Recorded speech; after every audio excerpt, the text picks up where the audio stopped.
আসসালামু আলাইকুম। আজকে আমরা খুলনা ইউনিভার্সিটিতে সরলরেখা থেকে আসা একটি গুরুত্বপূর্ণ প্রশ্নের সমাধান করব। এটা খুবই ট্রিকি প্রশ্ন ছিল। আর ৩ লাইনের প্রশ্ন সাধারণত অ্যাডমিশনে দেখে আমাদের খুব কনফিউজিং লাগতে পারে। এমনকি আমিও এটা প্রথম দেখাতে স্কিপ করেছিলাম। পরবর্তীতে সব প্রশ্ন শেষ হয়ে যাওয়ার পরে এটা আমি ঠান্ডা মাথায় করেছিলাম, তাই আমি পেরেছিলাম। তো চলো আমরা ধাপে ধাপে এটা সমাধান করার চেষ্টা করি। প্রথমে আমরা প্রশ্নটা মনোযোগ দিয়ে পড়ব। যেটা যেটা ইনফরমেশন পাবো সেটা আমরা লিখে ফেলব। একটি সরলরেখা এক্স অক্ষের ধনাত্মক দিকের সাথে সেক ইনভার্স √5 কোণ তৈরি করে। হ্যাঁ, এখান থেকে আমরা কি পাই? সরলরেখা এক্স অক্ষের ধনাত্মক দিকের সাথে যে কোণ তৈরি করে সেটা হলো যদি থিটা হয়, তাহলে আমরা সরলরেখার ঢাল জানি। এটা যেহেতু একটি সরলরেখা সম্পর্কে তথ্য দেওয়া আছে, তাহলে আমরা লিখি প্রথম সরলরেখার ঢাল m সমান সমান tan থিটা। এখানে থিটার মানটা কত? সেক ইনভার্স √5। থিটা হলো সেক ইনভার্স √5। এখন এটা আমরা ডাইরেক্ট ক্যালকুলেটারে করতে পারি বা একটি ত্রিভুজকেও করতে পারি। tan শিফট cos ইনভার্স যদি 1/√5 করি, তাহলে আমাদের এই ঢালটা পেয়ে যাব। ঢাল আসছে হলো 2। তাহলে আমরা একটি সরলরেখার ঢাল পেয়ে গেলাম। দ্বিতীয় অপর একটি রেখা প্রথম রেখাকে -2,1 বিন্দুতে ছেদ করে। এখন এখানে একটা জিনিস বোঝার আছে যে কোনো রেখা যদি অপর একটি রেখাকে যে কোনো একটা বিন্দুতে ছেদ করে দিয়ে দিই, তাহলে এই যে বিন্দুটা ধরে এই বিন্দুতে ছেদ করে, এটাই হলো -2,1 যদি হয়, তাহলে আমরা বলতে পারি এই দ্বিতীয় রেখাটা আর এই প্রথম রেখাটা দুইটাই এই -2,1 বিন্দু দিয়ে যায়। তাহলে এই রেখাটাও এই -2,1 বিন্দু দিয়ে যায়, এই রেখাটাও -2,1 বিন্দু দিয়ে যায়। এই জন্য এটা হলো ছেদ বিন্দু। আশা করি আমরা বুঝছি। তো আমরা এখন তাহলে কি তথ্য পেলাম? দ্বিতীয় রেখা যেহেতু প্রথম রেখাকে এত বিন্দুতে ছেদ করে, তাহলে প্রথম রেখা সম্পর্কে আরেকটা বিন্দু দিয়ে দেওয়া আছে, সেটা হলো নির্দিষ্ট বিন্দু। প্রথম রেখার একটা নির্দিষ্ট বিন্দু দেওয়া আছে,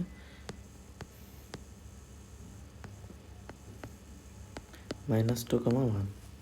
তাহলে এখান থেকে আমরা প্রথম রেখার একটা সমীকরণ পাবো। সেই সরলরেখার সমীকরণটা কি? y - y1 = m × x - x1। আমরা এটা আপাতত লিখে রাখি। এই সরলরেখার সমীকরণটা আমরা এই সূত্র দিয়ে বের করতে পারবো। এখন আমরা দেখি দ্বিতীয় রেখা সম্পর্কে কী কী দেওয়া আছে। দ্বিতীয় রেখা অপর একটি রেখাকে প্রথম রেখাকে এত বিন্দুতে ছেদ করে ও এক্স অক্ষকে এত বিন্দুতে ছেদ করে। মানে কি? মানে দ্বিতীয় রেখাটা সম্পর্কে দুইটা তথ্য দেওয়া আছে। দ্বিতীয় রেখার দুইটা নির্দিষ্ট বিন্দু দেওয়া আছে। দুইটি নির্দিষ্ট বিন্দু 5,0 এবং -2,1। তাহলে আমরা এইখান থেকে দ্বিতীয় সরল রেখার সমীকরণও বের করতে পারবো। এবং আমরা দেখি তৃতীয় একটি রেখা প্রথম রেখার উপর লম্ব। এই জিনিসটা খুব ইম্পর্টেন্ট। রাখি, ধরি এটা একটা রেখা, এইটা আর একটা রেখা। এই রেখাটা যদি এর উপর লম্ব হয়, এই সরলরেখার ঢাল যদি m হয়, m1 হয়, এই সরলরেখার ঢাল যদি m2 হয়, তাহলে আমরা কি জানি? আমরা জানি m1 = m2 = -1। তাহলে আমরা যদি এই সরলরেখার ঢাল জানি, এখান থেকে আমরা এটা বের করতে পারবো। এই সরলরেখার ঢাল জানলে এখান থেকে আমরা এটা বের করতে পারবো। তো এটা আমরা কাজে লাগিয়ে তৃতীয় সরলরেখার ঢাল জানতে পারবো। তো আমরা প্রশ্নটিকে আবার ফিরে যাই। তৃতীয় একটি রেখা প্রথম রেখার উপর লম্ব। ওকে, প্রথম রেখার ঢাল আমরা কত পেয়েছি? 2। এটা হলো প্রথম রেখার ঢাল। তাহলে তৃতীয় রেখার ঢাল কত?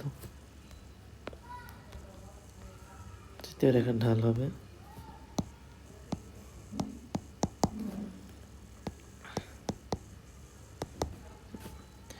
তৃতীয় রেখার ঢাল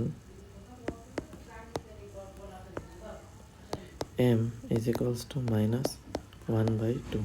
কারণ কি? কারণ m2 গুণ 2 = -1। অতএব m2 = -1/2। আশা করি বুঝছি। তো আরও আছে, এখানে আরেকটা তথ্য দেওয়া আছে, এক্স অক্ষকে এত বিন্দুতে ছেদ করে। তার মানে এই তৃতীয় রেখাটার ঢাল হলো -1/2 x অক্ষকে এত বিন্দুতে ছেদ করে। তাহলে মানে এই রেখাটার সম্পর্কে দুইটা তথ্য দেওয়া আছে। সেই দুইটা তথ্য কী কী? এটা নির্দিষ্ট বিন্দু দেওয়া আছে আর ঢাল দেওয়া আছে।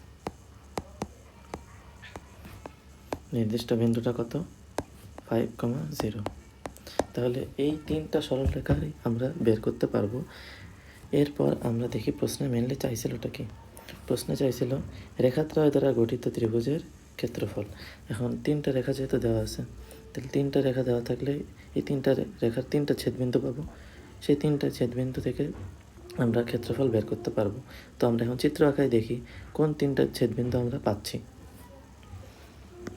এখন আমরা চিত্র আঁকাবো, এগুলো সব কেটে দেই।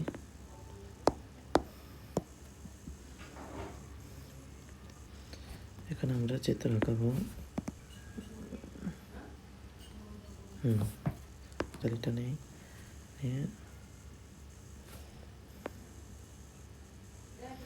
প্রথমে আমাদের নির্দিষ্ট বিন্দুটা হলো -2,1, ঢাল হলো 2। তাহলে আমরা এটা এইভাবে আঁকবো। -2,1 বিন্দুটা দ্বিতীয় চতুর্ভাগে থাকবে, তো এই রেখাটা যাবে এইভাবে ডান। এখন দেখি দ্বিতীয় রেখাটা হলো 5,0 আর -2,1। 5,0 বিন্দুটা যদি এখানে হয় তাহলে -2,1 বিন্দুর সাথে দেখাই, এটা হলো 5,0। এখন আরেকটা রেখা দেওয়া আছে, তৃতীয় রেখা, প্রথম রেখার উপর লম্ব। এই তৃতীয় রেখার ঢাল ছিল -1/2 এবং নির্দিষ্ট বিন্দু ছিল 5,0। তো এখন আমরা এইটা ব্যবহার করব। এই বিন্দু দিয়ে যায় এবং এই রেখার উপর লম্ব, এই রেখাটা হবে এই বরাবর।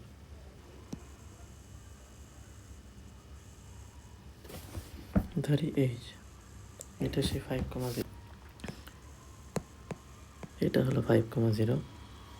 এই বিন্দুটা কি? এই বিন্দুটা হলো -2,1, কারণ এইটা হলো সেই প্রথম রেখা, এটা হলো আমাদের দ্বিতীয় রেখা, এটা হলো আমাদের তৃতীয় রেখা।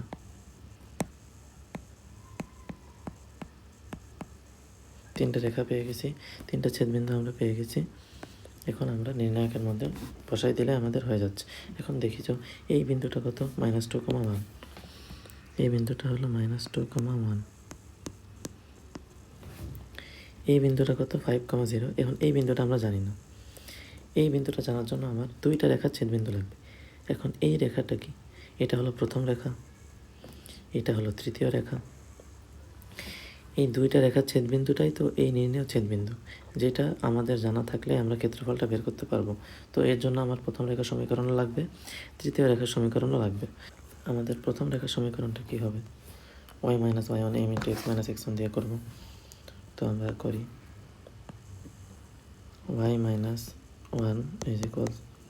2 × x + 2। এটা হলো প্রথম রেখা। এখান থেকে করলে কি আসবে? 2x, ওয়াইটা ওই পাশে চলে যাবে আর এইগুলো সব এই পাশে আসবে, তাহলে হবে 2x - y = -5। আমরা সবসময় মনে রাখবো যে ধ্রুবক পদটা এই পাশে রাখতে। এটা হলো ধ্রুবক পদ। ধ্রুবক পদ সবসময় সমান সমানের ডান পাশে রাখার চেষ্টা করব। এটা কেন? ক্যালকুলেটরে করার সুবিধার জন্য। তো আমরা করি একইভাবে। তাহলে তৃতীয় রেখাটা কি হবে? তৃতীয় রেখা হবে y - 0 = -1/2 x - 5।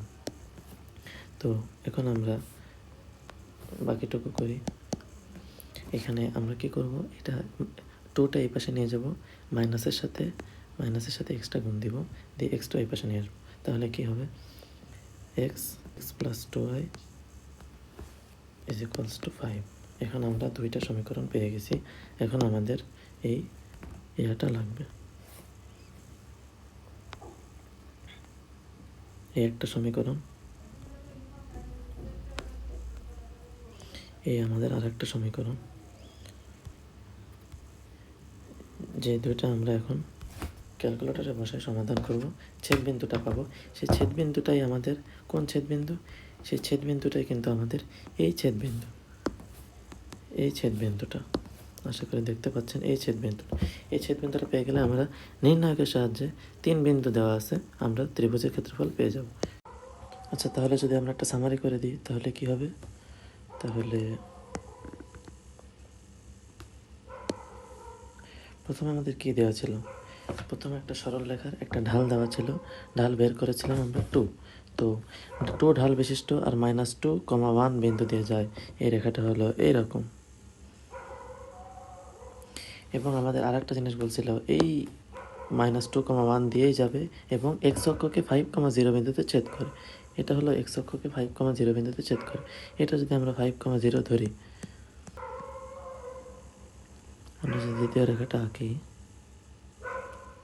হ্যাঁ ধরে নিলাম এইটাই সেই -2, 1 বিন্দু এবং এক্স অক্ষর এইটা হলো সে 5,0 বিন্দুটা। এখানে একটু ভুল হয়েছে, এইখানে 5,0 বিন্দুতে এইটা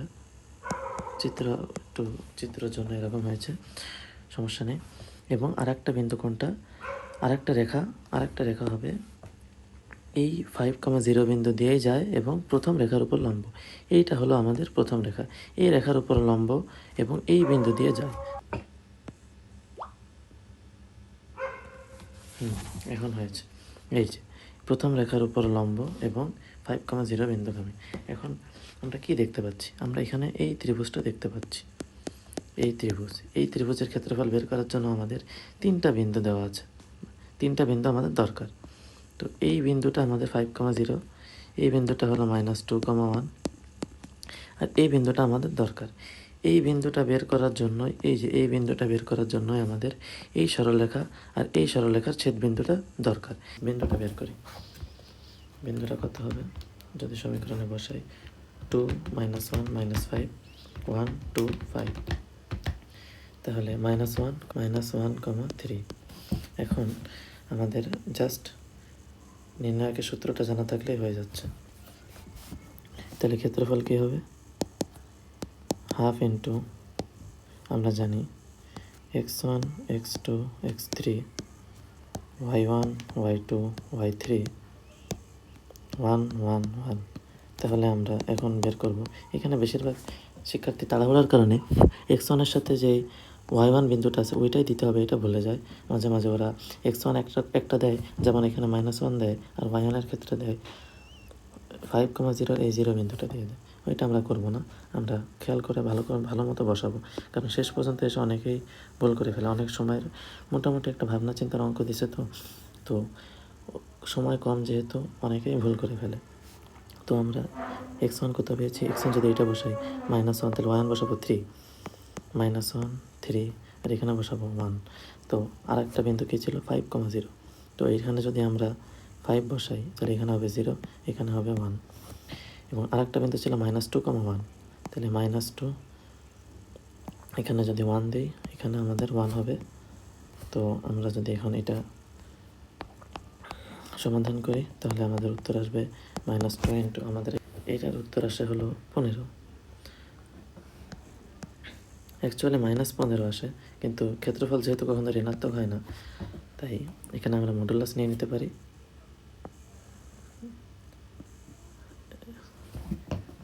তো উত্তর হবে 7.5। এটাই আসলে আমাদের উত্তর।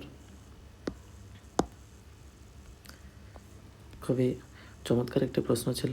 তো আশা করি সবাই এই প্রশ্নটা বুঝতে পারছেন, এবং কারো যদি কোনো প্রশ্ন থাকে তাহলে আমাকে কমেন্টে জানাতে পারেন। ধন্যবাদ। আসসালামু আলাইকুম।